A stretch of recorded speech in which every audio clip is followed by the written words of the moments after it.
அவன் தன் வஸ்திரங்களை ஏன் கிழித்தான்? அவனை என்னிடத்தில் அனுப்புங்கள். அப்பொழுது இஸ்ரவேலில் ஒரு தீர்க்கதரிசி இருக்கிறான் என்பதை அவன் அறிந்து கொள்வான்.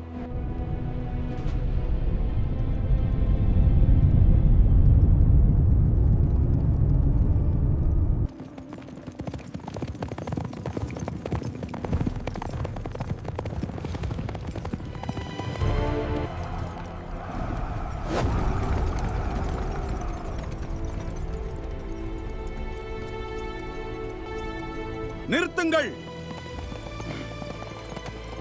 வழிவிடுங்கள். இதுதான் தீர்க்கதரிசி எலிசாவின் வீடா? எலிசாவை வெளியே அழையுங்கள். யாரும் இல்லையா? வாசல் மூடி இருக்கு. சீக்கிரம் வெளியே வாருங்கள்.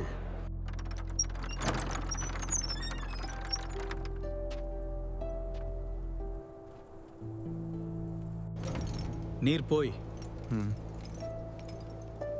யோர்தானில் 7 தடவை ஸ்நானம் பண்ணுங்கள்.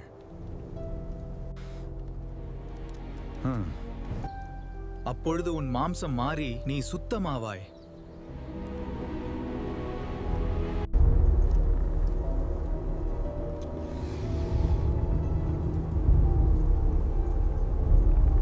நான் நினைத்தேன் அவர் வெளியே வந்து நின்று தன் தேவனாகிய கர்த்தரின் நாமத்தை கூப்பிட்டு தன் கையால் அந்த ஸ்தலத்தை தொட்டு குஷ்டத்தை நீக்குவார் என்று நினைத்தேன்.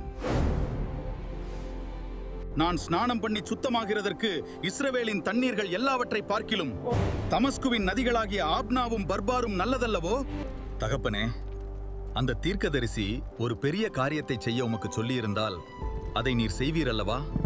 ஸ்நானம் பண்ணும், அப்பொழுது சுத்தமாவீர் என்று அவர் உம்மோடே சொல்லும்போது அதை செய்ய வேண்டியது எத்தனை அதிகம். சரி, யோர்தானுக்கு போவோம், வாருங்கள்.